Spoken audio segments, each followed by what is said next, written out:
is not a gimmick. Vision boards are very real. You have to understand all successful people have them. You're not going to get everywhere you want in life without having them in front of you. This is not a theory that Oprah Winfrey came up with. God set it in place where you could have the life of your dreams. There is a way that you can have the life of your dreams. Learn the principles of success. Ain't nobody coming up with no new stuff. All of that information is in Proverbs. But since Proverbs is hard to understand, people have self-help books, Power of Positive Thinking, Think and Grow Rich. All this stuff come out the Bible. Write the vision so that he who reads it will run to it. For surely it will come at an appointed time. That's in everybody's Bible. That ain't in the rich people's copy, but it's right there. If you don't do it, it's too hard. It's almost impossible. How many of you ever decided not to do something based upon an assumption? That's why it's important for us to be strategic and being able to tell the story to distract, dispute, and inspire them to say yes to a new opportunity in their lives. I had such a tremendous inferiority complex. There's no enemy within. The enemy outside can do us no harm. And so as you look at your dreams, it's very important to retrain your thinking. I can see your giftings and your talents, and I can see your joy, and I can see how wonderful you are. What I cannot see me. So sometimes you can see what everybody else has got going on, but you can't see you. We search for people who will help us see ourselves.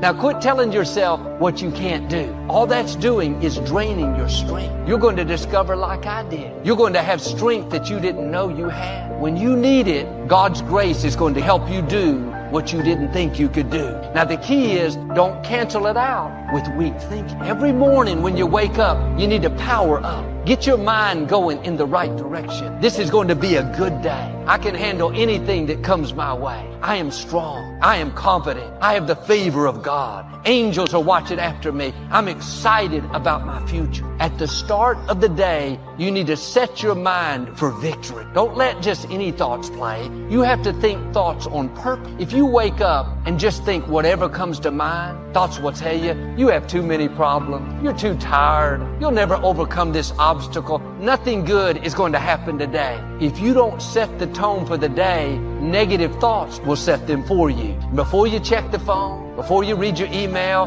before you see what the weather is like, you need to think on purpose, power thought, victory thoughts, abundance thoughts, can-do thoughts. Psalm 125 says, God will be good to those who are in tune with Him. Notice you can be in tune with God or you can be out of tune. The way you get in tune is by thinking victorious, overcoming faith-filled thought. If you go around thinking, I'll never get well, this depression, this anxiety, this addiction is going to hinder me all of my life, unfortunately, you're not in tune with God. You can't find anywhere in the scripture where God says, I'm weak, I'm discouraged, I'm afraid, the enemy's getting the best of me. God says, I am all powerful. I spoke worlds into existence. I flung stars into space. Moses asked God what his name was. God said, my name is I Am. He was saying, I am everything. I am strength. I am healing. I am provision. I am protection. I am abundance. I am favor. When God said, let there be light, it came at 186,000 miles per second. One angel in the Old Testament destroyed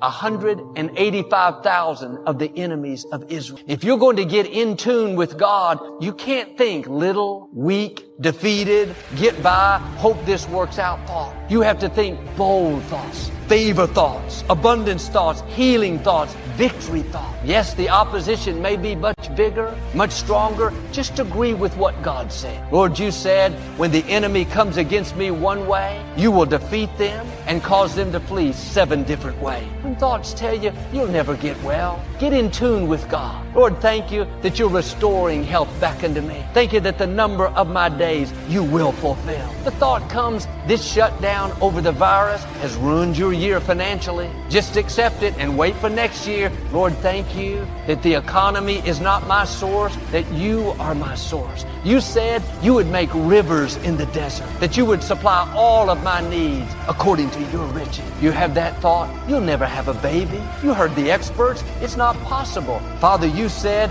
what's impossible with people is possible with you. You said you'd make the barren woman a happy mother of children. So Father, thank you that my baby is on the way. The way to get in tune with God is to think what He says about you. Not what you feel, not what the experts say, not what the economy says, but what the Most High God has spoken over you. The scripture says, whose report will you believe? What the 10 spies are saying? The negative report? Telling you what you can't do? How it's too tough? Or what Joshua and Caleb are saying? How you are well able. When my father went to be with the Lord and I stepped up to pastor the church, every thought told me that I couldn't do it, that I wasn't qualified, didn't have the training, I was too quiet. If I would have believed that report, I would have missed my destiny. That's why the scripture says, be careful what you think. It gives us a warning. Your thoughts are setting the limits for your life. All that came to my mind were fearful, intimidating, negative thoughts. I did what I'm asking you to do. I didn't just think those thoughts because they showed up. I didn't dwell on them and think they were the truth. I tuned them out and got in tune with God. On purpose, I thought I can do all things through Christ. I am strong in the Lord. I've been raised up for such a time.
Is this, Father, thank you that I'm equipped, empowered, and anointed. Thoughts told me, nobody's going to listen to you, Joel. You don't have anything to say. Instead of believing those lies, I said, Father, thank you that your favor is causing me to stand out. That people are going to like me. They're going to be drawn to me. When they turn me on, they can't turn me off. If I had not got in tune with God and thought these power thoughts, I wouldn't be here. When Adam and Eve were in the Garden of Eden, they ate the forbidden fruit that God told them not to eat. Then they ran and hid. God came looking for them, said, Adam, where are you? Adam said, we're hiding because we're naked. God said, Adam, who told you you were naked? God knew the enemy had been talking to them. God is saying to you, who told you you're not qualified? Who told you you've made too many mistakes? Who told you that you come from the wrong family, that you'll never be successful? Those are the wrong voices. You need to tune that out and get in tune with God. When thoughts tell you you're just average, there's nothing special about you, get rid of that defeated thought and think power thoughts. I am fearfully and wonderfully made. I am a masterpiece. I have royal blood flowing through my veins. I am crowned with favor. I will leave my mark. If you'll get in tune with God, He'll open doors that no person can shut. He'll take you where you can't go on your own. When thoughts tell you you've been through too much, you lost that loved one, the business didn't make it, that friend walked out on you, nothing good is in your future, don't believe those lies. Father, thank you that you have beauty for these ashes. Thank you that what was meant for my harm, you are turning to my advantage. When you're in tune with God, He'll pay you back for the wrong. Isaiah said, God will give you double for the unfair things that have happened. Instead of thinking you've seen your best days, Lord, thank you that double is coming. Thank you that my latter days will be better than my former day. In the scripture, there was a young man named Mephibosheth. He was the grandson of King Saul and the son of Jonathan, David's best friend. Mephibosheth was born into royalty, destined to one day take the throne. But at 5 years old, his grandfather and father were killed in a battle. When word reached his house, the maid that took care of him picked him up and took off running, afraid that the enemy army was going to come after them. In her haste, she accidentally tripped and dropped Mephibosheth. Both of his legs were broken. He became crippled.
For life. Sometimes well-meaning people can drop you. This nurse had good intention. She was trying to help him, but she dropped him. Years passed. Mephibosheth ended up living in exile in a city called Lodabar. It was one of the poorest, most run-down cities of that day. The name Lodabar means without pasture. It had no greenery, no place to grow crops. It was like a wasteland. Here Mephibosheth was the grandson of the king. He had royalty in his blood, but he was living in the slums, barely surviving. One day, King David was thinking about his friend Jonathan. He asked his men if there were any of his relatives still alive so he could be good to them. David's men went out and searched through the slums of Lodabar and finally found Mephibosheth. Now he was a grown man. They had to carry him back to the palace. I'm sure Mephibosheth was afraid, thinking David was going to pay him back for his grandfather, King Saul, trying to kill him. But it was just the opposite. David was incredibly kind to him. He said, from now on, you're going to live in the palace with me. Every night, you're going to have dinner at my table. I'm going to give you all the land that belonged to your grandfather, King Saul. Mephibosheth was overwhelmed. He couldn't believe what was happening. But the way he answered